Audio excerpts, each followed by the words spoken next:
Welcome. So Umbrella Biohazard, UBC, was first created after 1978 when James Marcus created his first Tyrant virus.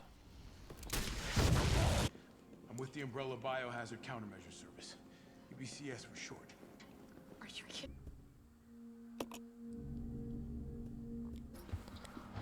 Although they were all part of, they were either veteran soldiers, ex-soldiers, or convicts, or soon to be prisoners, that is. They were well trained. Whether they were trained or not, they were pushed to a limit to be the best of the best, to deal with B.o.ws, also known as bioorganic weaponry. But what didn't help their cause was they were outnumbered. They could take on zombies. They could take on any bioorganic weapon that was injected with their virus, or the T-virus that was sent out. Even though Umbrella knew they were going to have heavy losses, they did not want to lose Raccoon. But that was the outcome, so they was forced to get rid of any witnesses, including stars, researchers that were in the nest, along with Nathan, what's his name? Bard, including their star witness, who is the engineering of the vaccine for the antivirus they made, really. Bard. Tyrell. Bard's dead. He's been shot. Shit, and the vaccine?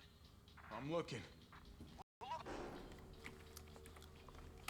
This is VRC Chief Nathaniel Bard, September 29, 11 p.m. I am acutely aware that my time's running out. And I hope and pray, by making this recording and bringing the truth to light, that I can restore some small shred of honor to my name. All of Raccoon City's suffering began with the release of a biological weapon known as the T-virus. My employer, the Umbrella Corporation, engineered this virus, and they ordered my team to develop a vaccine, which we did. Now, I keep samples of this vaccine here in my office. The rest of it is stored underground. But those sons of bitches at the board, they want to destroy it. They don't want the world to know what they've done. So they're trying to erase all evidence that the virus ever existed.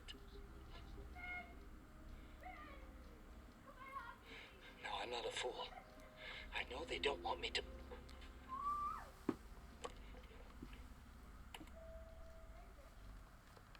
After the explosion of Arkley Malkin Research Laboratory and the mansion for James Marcus was destroyed, the UBC was sent in to set the forest somewhat on fire to clear the undead, but it's already too late, as the Cerberus, the dogs, have already made their way to the suburbs of Raccoon City, which then made them redeploy their soldiers back to Raccoon.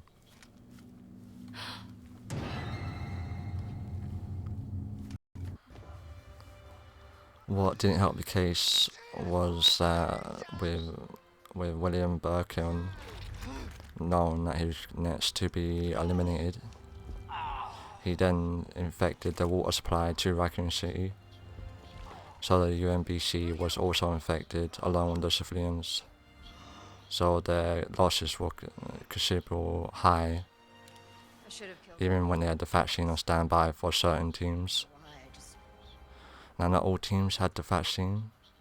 Other teams had such things to rescue civilians or get rid of witnesses, researchers, and research. I couldn't let my daughter grow up in a world with the G virus in it. Delta, preparing to drop off at area E95070. Over. with the losses being too high and the research all being destroyed in the process, and the Americans decided to nuke Raccoon City. Then the undead overwhelmed the police, the UBC, the SWAT, STARS, so they were all killed and eliminated in the end. Whether they wanted to control the situation or not.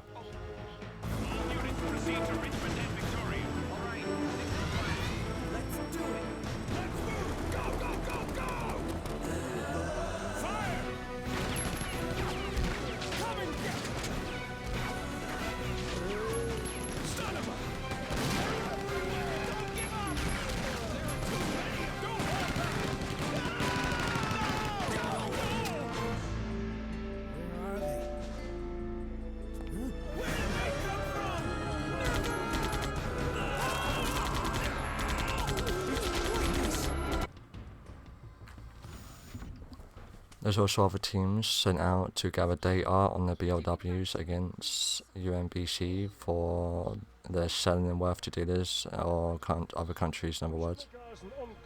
But these teams were also eliminated. So the one guy that went out and gathered this data was Nikolai, and he did in the end send the data to them. But he was also the downfall of dying. So was it really worth it? Well, money seems to be greed in this case. This would be worth millions. But you know how it is. City's about to explode, and you can't put a price on life. Good luck. Nikolai! Jill! Go after...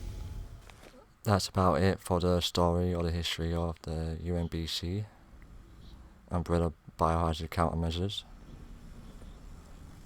And thanks for watching. Feel free to like, subscribe, comment, hit all that good stuff, I suppose.